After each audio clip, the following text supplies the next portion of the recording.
Many moons ago, Yemoja arrived at to be the helpmate of Oko, the Orisha of agriculture.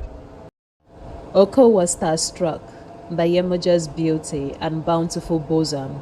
He married her. But Orisha Oko, being a promiscuous male, married more wives after Yemoja. Soon, Yemoja was the least favorite. As Orisha Oko, do not hesitate to mock her huge chest. This constant mockery made Yemoja emotional. One day, she ran away. Yemoja was so heartbroken that she sat by the river bank crying and cursing her bosoms for being large. In her frustration, Yemoja pulls out a knife, slashing one of them. She passed out from the pain. Olokun, the keeper of secrets and the dark oceans, has heard Yemoja sobbing at the river bank. He picks her up, taking her into his kingdom underneath the sea and treating a self-inflicted injury. Yemoja got better, with Olokun falling in love with her each passing day.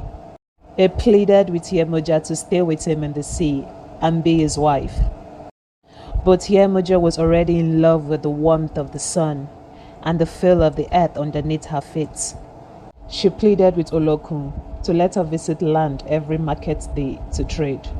Olokun agreed to this, and soon Yemoja was a merchant in pearls, river stones, cowries, and all the treasures of the deep sea. Yemoja became rich from her trade, but she felt a vacuum in her heart. She craved having children.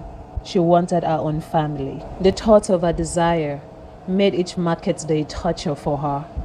One evening, after her trade, she decided to go into the forest to clear her mind.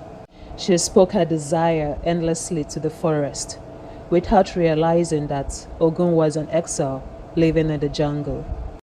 Ogun heard the repetitive cries of a woman and got curious. His eyes fell on a very pretty dark-skinned lady. He decided to approach her. Yemoja saw the red glowing eyes walking towards her. She panicked and was about to take heed when Ogun held her by the wrist. He spoke for the first time in the forest. Please stay. I promise I won't hurt you. Yemoja obeyed and asked Ogun why he was in the forest. Ogun shared the story with Yemoja. He finished with, I have never been married, and I would love you to bear my offspring. Yemoja agreed to this. After all, that has been her only desire.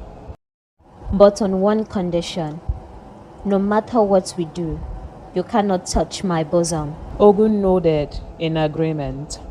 That is fine by me. Also, you will never talk about my eyes. They remind me of a past I'm trying to heal from. For many moons, Yemoja and Ogun lived together as couple in the forest. Yemoja bearing kids for Ogun. One day, Ogun was so excited and decided to please Yemoja, his wife. He went hunting in order to prepare Yemoja's favorite meal. But Ogun, in his aggression, could not handle cooking. In the process, he smashed Yemoja's favorite pot. Yemoja, who was asleep, awakened to the crashing sounds in her kitchen. She rushes in to see Ogun trying to salvage what was left of her favorite pot. In her rage, she says, What have you done, you this red-eyed beast? Ogun tried to pacify Yemoja, but Yemoja's anger got the best of her as she continued with her curses. This eventually triggered Ogun. He held her firmly to the wall, ripping her clothing.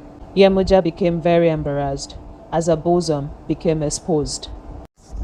She manages to free herself from Ogun's grasp. Taking the kids, she ran away. When Ogun realizes his offspring was gone, he went after Yemoja. At the river bank, Yemoja saw the familiar shadowy glowing eyes from the distance and pleaded with Olokun to take her back. Olokun accepted her request by giving her the power to change herself and her children to sea creatures.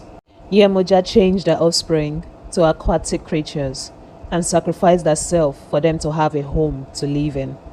Ogun, being an Orisha made from metal and fire, counted his losses and decided it was time to visit his kingdom and be among humans who would accord him his respect.